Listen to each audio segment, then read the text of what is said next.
एक आई आणि तिची मुलगी. आणि भयानक खुनापर्यंत पोहोचणारी साजिश. लोकप्रिय टीव्ही सिरियलच्या मासूम भेसाखाली रक्ताने भरलेले धोकादायक इरादे लपले होते.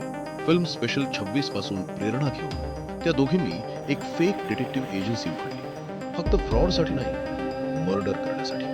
त्यांनी एक प्रसिद्ध डॉक्टरला फसवलं, आकर्षक ऑफर दिला आणि नंतर किडनॅप करून मारलं, शरीराचे तुकडे केले आणि शहराबाहेर वेगवेगळ्या ठिकाणी लपवले. आजच्या एपिसोडमध्ये आम्ही तुम्हाला घेऊन चाललो आहोत पुण्यातील एका भयानक केसकडे. या शहरात एक असा गुन्हा झाला ज्याने ऐकणाऱ्यांचे सर्वस्व गेले. खरंच काय झालं? चला आम्ही तुम्हाला संपूर्ण केस सविस्तर सांगतो.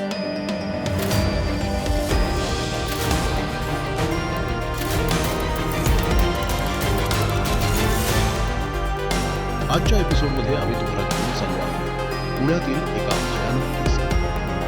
याच शहरात एक असा गुन्हा झाला ज्याने ऐकणाऱ्यांचे सर्वस्व केले. खरंच काय झालं? चला, आम्ही तुम्हाला संपूर्ण केस सविस्तर सांगतो. वर्ष 2006 पुण्यात एक नवीन detective agency, Bluebird detective agency. Local न्यूजपेपरमध्ये डिटेक्टिव्ह रिक्रूट करण्यासाठी ऍडव्हर्टिजमेंट प्रकाशित झाली. डिटेक्टिव्ह बनण्याचे स्वप्न पाहणारे अनेक युवा इंटरव्ह्यूसाठी आले. त्यातले 4 नाव: नवीन, अशोक, केतन आणि इंटरव्ह्यू डिटेक्टिव्ह एजन्सीच्या 2 युवकांना. एक होती यंग वुमन आणि दुसरी होती मिड एज. युवतीने स्वतःला प्रज्ञा आले आणि मिड एज म्हणून जोशी मॅडम. खरं तर युवतीचं नाव फक्त नावेच होते. पूर्ण डिटेक्टिव्ह एजन्सी स्वतःच एक फेक सिनेमा आई म्हणून सत्य क्राईम थ्रिलर स्टोरीज मूळ व्हिडिओ अंतपर्यंत.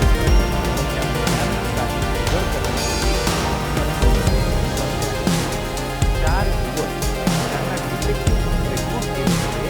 ते या त्यांना सांगण्यात आलं की ही डिटेक्टिव्ह एजन्सी एका मोठ्या किडनी रॅकेट नेटवर्कची इन्व्हेस्टिगेशन करते. त्यांना हेही सांगितलं की या प्रकरणात एक डॉक्टर आणि इंटरोगेशनसाठी त्यांना कस्टडीमध्ये ही ऑपरेशन नीट पार पाडण्यासाठी पुण्यातील शांतनी लॉजमध्ये एक रूम भाड्याने घेतलं, जिथे या तरुणांकडून संपूर्ण मिशनची रिहर्सल करून घेतली. रिहर्सल डॉक्टरला कस्टडीमध्ये घेण्याची रिस्पॉन्सिबिलिटी राहुल आणि केतन यांना दिली. दोघांनाही कडक सूचना दिली की ही ऑपरेशन पूर्ण गोपनीयतेत करायची आहे. कुणाला याची थोडीही कल्पना किडनी रॅकेटमध्ये असलेली या काळात दीप्तीने तिच्या साजिशच्या पुढच्या टप्प्यावर काम सुरू केलं. त्या दिवसात हिंदी टीव्ही सिरियल जस्सी जैसी कोई नहीं दीप्तीने ठरवलं की ती जस्सीसारखी फेस करेल. तिने जस्सीसारखी फेस केली. जस्सी राऊंड स्पेक्टिकल्स जस्सीसारखी आर्टिफिशियल ही फेस केली. दीप्ती पूर्णपणे जस्सी. पण ही सिनेमॅटिक साजिश फारच वेगळी. आई म्हणजे खरोखर काय करणार होती हे तुम्हाला हळूहळू समजेल. क्राईम थ्रिलर स्टोरीज सुरू.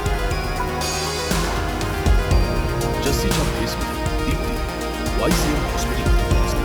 तिचं लक्षात ऑर्थोपेडिक डिपार्टमेंटचा डॉक्टर दीपक महाजन. पण दीप्ती थेट डॉक्टर महाजनला भेटली. जस्सीच्या फेसमध्ये ती एक एन्व्हलप डॉक्टर महाजनच्या असिस्टंट डॉक्टर अजयला देते आणि त्याला सांगते की हे डॉक्टरकडे पोहोचवायचं आहे. यानंतर ती शांतपणे हॉस्पिटल सोडते. डॉक्टर महाजन आपल्या चेंबरमध्ये बसून एन्व्हलप उघडतो. त्यानंतर त्याला मिळते ओंकार चॅरिटेबल ट्रस्टकडून एक त्या लेटरमध्ये लिहिलं होतं की ट्रस्ट एक state of the art hospital modern medical facilities. Doctor Mahajan यांना ऑनररी सर्जनची पोझिशन आणि खूप अट्रॅक्टिव्ह सॅलरी ऑफर करण्यात आली. डॉक्टर महाजन ही ऑफर आपल्या पत्नी डॉक्टर स्मिता महाजन यांच्याशी डिस्कस करतात. प्रपोजल खूप लुक्रेटिव्ह वाटल्यामुळे हे डॉक्टर कपल ही ऑफर ऍक्सेप्ट करतात. जसं दीप्तीला डॉक्टरकडून कन्फर्मेशन मिळतं, ती त्यांना हॉटेलमध्ये लंचसाठी. पण डॉक्टर महाजन हा हॉटेल लंच इन्व्हिटेशन नाकारतो. डॉक्टर महाजनला शांतनू लॉजमध्ये मीटिंगसाठी बोलवलं जातं. हे तेच लॉज आहे जिथे काही दिवसांपासून 2 युवक एक सिक्रेट मिशनची रिहर्सल करत होते. स्वतःला डिटेक्टिव्ह समजून डॉक्टरला कस्टडीमध्ये घेण्यासाठी तयार होत होते.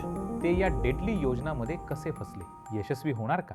राहुल आणि केतनला वेळेत कळणार का की ते कुठल्याही सिक्रेट ऑपरेशनचा भाग नाहीत, तर किडनॅपिंग आणि मर्डर सारख्या गंभीर गुन्ह्यात ओढले जात आहेत? हे सगळं तुम्हाला लवकरच कळेल. पण त्याआधी या टप्प्यावर आई मुलगी साजिशचा कोणता भाग तयार करत होत्या हे समजून घेणं गरजेचं आहे. डॉक्टर दीपक महाजनला शांतनू लॉजमध्ये बोलावण्याआधीच आई मुलीने थायोसॉल सोडियम नावाचं एक ड्रग खरेदी केलं होतं. हे ड्रग एक पॉवरफुल अॅनेस्थेटिक आहे जे कोणत्याही माणसाला पूर्णपणे अनकॉन्शियस करू शकते. जसं डॉक्टर दीपक महाजन मीटिंगसाठी शांतनू लॉजमध्ये पोहोचतात, जस्सीच्या भेसमध्ये उभी असलेली दीप्ती डॉक्टर महाजनला वेलकम करते. ती त्याला थेट शांतनू लॉज रूम नंबर 7 कडे घेऊन जाते. जसं त्यांनी खोलीत पाऊल ठेवले तिथे आधीपासून उपस्थित राहुल आणि केतन डॉक्टर महाजनला फोर्सिबली कस्टडीमध्ये घेतात. त्यानंतर दीप्ती डॉक्टरला थायोसॉल सोडियम इंजेक्ट करते, ज्यामुळे तो पूर्णपणे अनकॉन्शियस होतो. राहुल आणि केतनची मदत घेऊन अनकॉन्शियस डॉक्टरला दीप्तीच्या माटीज कारमध्ये बसवलं जाते, ज्यात आधीच फेक नंबर प्लेट लावलेली होती. डॉक्टर महाजन बॅक सीटच्या मधोमध बसले.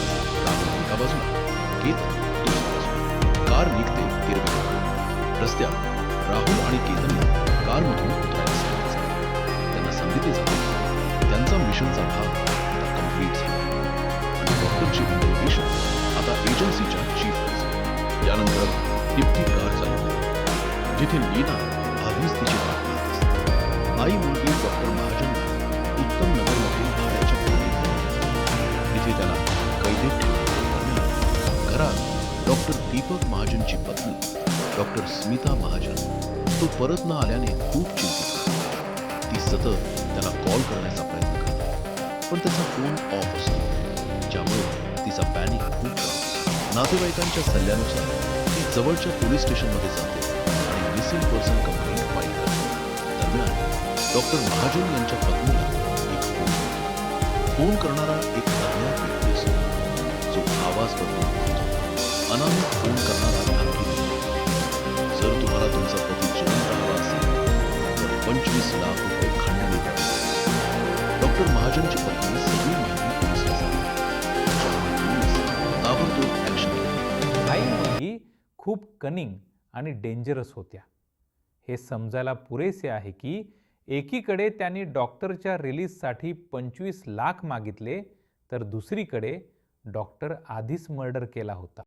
मर्डर नंतर शरीराचे अनेक तुकडे केले. आई मुलगी बॉडी पार्ट्स प्लास्टिक बॅग्स मध्ये भरून शहराबाहेर वेगवेगळ्या आयसोलेटेड ठिकाणी फेकले.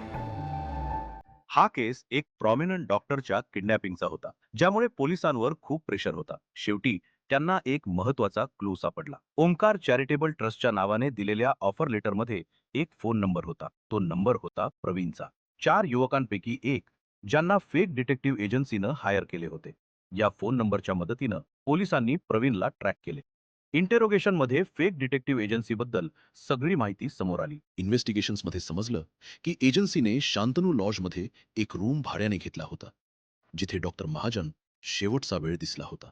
पोलिसांनी फेक डिटेक्टिव्ह एजन्सीच्या ऑफिसजवळ ट्रॅप लावला आणि आई मुलगी परत येण्याची वाट पाहू लागले. 5 दिवसांच्या लांब वाटनंतर आई मुलगी परत आल्या आणि अरेस्ट केल्या गेल्या. इंटरोगेशन दरम्यान त्यांनी आपला क्राईम कन्फेस केला. आई मुलगी पोलिसांना त्या ठिकाणी घेऊन जाते जिथे डॉक्टर महाजन यांच्या मृतदेहाचे तुकडे फेकण्यात आले होते. जवळजवळ सगळे रिमेन्स रिकवर्ड झाले, फक्त हेड वगळता. डीएनए टेस्टने कन्फर्म केलं की recovered body parts doctor Deepak महाजनचे आहेत. ट्रायल दरम्यान दीप्ती आणि लीनाने सरकारी वकील घेतला नाही आणि स्वतःच डिफेंड करण्याचा निर्णय घेतला. सुरुवातीला त्यांनी काही विटनेसेसचं क्रॉस एक्झामिनेशन करून आपला केस मजबूत करण्याचा प्रयत्न केला, पण ते अनसक्सेसफुल झाले. भारतीय न्यायव्यवस्थेत अक्यूजला आपले स्वतःचं डिफेन्स करण्याचा अधिकार आहे. कोर्टने सगळ्या पुरावे, विटनेसेसच्या स्टेटमेंट्स आणि अक्यूजच्या कन्फेशन पाहून आई मुलगी किडनॅपिंग आणि मर्डरमध्ये गिल्टी ठरवले. दोघांनाही डेथ सेंटेन्स मिळाली. हा केस आपल्याला शिकवतो. जर कुठल्याही कंपनी किंवा ऑर्गनायझेशन कडून अट्रॅक्टिव्ह ऑफर मिळाली तर ते एक्सेप्ट करण्याआधी सविस्तर तपासणी करणे खूप गरजेचे आहे. 4 युवक ज्या फेक डिटेक्टिव्ह एजन्सीमध्ये फसले, डॉक्टर महाजननेही तीच चूक केली आणि त्याचा जीवही गमावला. तुमचे विचार काय आहेत? खाली कमेंट्समध्ये नक्की शेअर करा.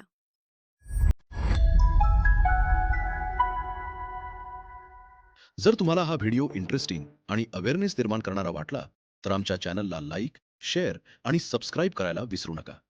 आम्ही लवकरच परत येऊ एक आणखीन खरी आणि शॉकिंग क्राईम थ्रिलर स्टोरी घेऊन. क्राईम थ्रिलर स्टोरीज फक्त मराठीमध्ये नाही तर हिंदी, इंग्रजी आणि गुजरातीतही उपलब्ध आहे. लवकरच आम्ही आणखीन भाषांमध्येही उपलब्ध करून देणार आहोत.